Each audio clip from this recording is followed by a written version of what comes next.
আসসালামু আলাইকুম বন্ধুরা, কেমন আছো তোমরা সবাই? আলহামদুলিল্লাহ আমি ভালো আছি। আজকে তোমাদের সাথে মিষ্টি কুমড়া আর ডিম দিয়ে অনেক মজার একটা রেসিপি শেয়ার করব। সেই জন্যই আমি প্রথমে কড়াইতে এখানে অল্প পরিমাণে পেঁয়াজ দিয়েছি, তারপরে ওখানে পরিমাণ মতো সয়াবিন তেল দিয়ে দিলাম। এরপর ওইটাকে হালকা একটু ভেজে নিচ্ছি। এখানে আমি দিয়ে দিলাম থেতো করা রসুন, তারপরে এটাকে আবার ভালোভাবে নেড়ে নিতে হবে। ব্রাউন কালার হয়ে আসলে তাতে আমি অল্প পরিমাণ পানি দিয়ে দিচ্ছি। এরপরে আমি এখানে পরিমাণ মতো লবণ দিয়ে দিলাম। এবার আমি এখানে দিয়ে দিব পরিমাণ মতো গুঁড়ামরিচ।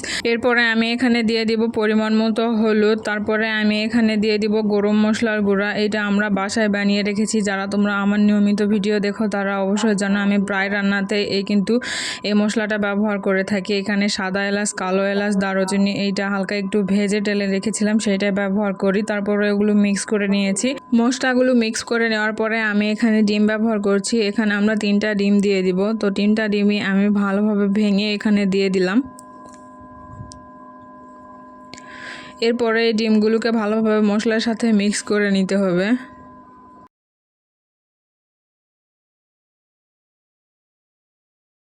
মিক্স করে নেওয়ার পরে আমি ওখানে মিষ্টি কুমড়া দিয়েছি। তারপরে ওখানে পরিমাণ মতো পানি দিয়ে দিচ্ছি। পানিটা দেওয়ার পরে এটা একটা ছন্নার সাহায্যে ভালোভাবে নেড়ে দিতে হবে। নেড়ে দিয়ে মশলা, ডিম এই সবগুলোর সাথে মিষ্টি কুমড়াটাকে ভালোভাবে মিক্স করে নিতে হবে। মিক্স করে নেওয়ার পরে আমি এখানে আরও অল্প পরিমাণ পানি দিয়ে দিচ্ছি। পানি দেওয়ার পরে আমি এখানে অল্প পরিমাণে চিনি ব্যবহার করব। এই পর্যায়ে আমি সেই চিনিটা এখানে অ্যাড করে দিব। এটা আপনারা নিজেদের ইচ্ছা মতো ব্যবহার করতে পারেন, অনেকে না দিলেও সমস্যা নাই। এবার আমি একটা ঢাকনার সাহায্যে এগুলোকে ঢেকে দিচ্ছি। বেশ কিছুক্ষণ পরে ঢাকনাটা খুলে এবার একটা ছুরির সাহায্যে এগুলোকে ভালোভাবে নেড়ে দিতে হবে।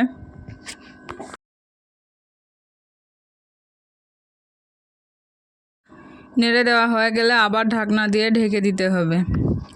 কিছুক্ষণ পরে ঢাকনাটা আবার খুলে আরও একটু নেড়ে দিতে হবে। আর এই পর্যায়ে কিন্তু মিষ্টি কুমড়াগুলো ছন্নার সাহায্যে ভেঙে দিতে হবে। ভেঙে দেওয়ার পরে এটাকে নাড়তেই থাকতে হবে, না হলে আবার তলানিতে লেগে যাবে। তো সেই জন্য এভাবে নাড়তে হবে। আর নাড়তে নাড়তেই কিন্তু ঘাঁটিটা রান্না হয়ে যাবে।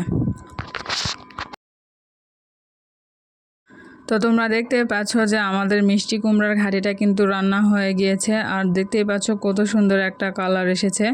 দেখতে কিন্তু অনেক সুন্দর লাগছে। আর দেখতে যতটা সুন্দর হয়েছে খেতেও অনেক মজা হয়েছে।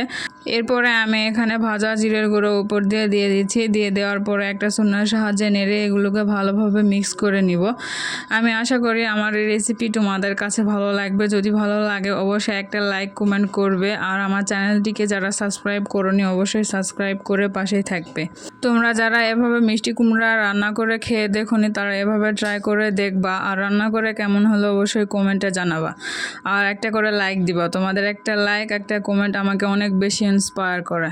তো যাই হোক, আজকের ভিডিও এখানে শেষ করছি। সবাই ভালো থাকো, সুস্থ থাকো। আল্লাহ হাফেজ।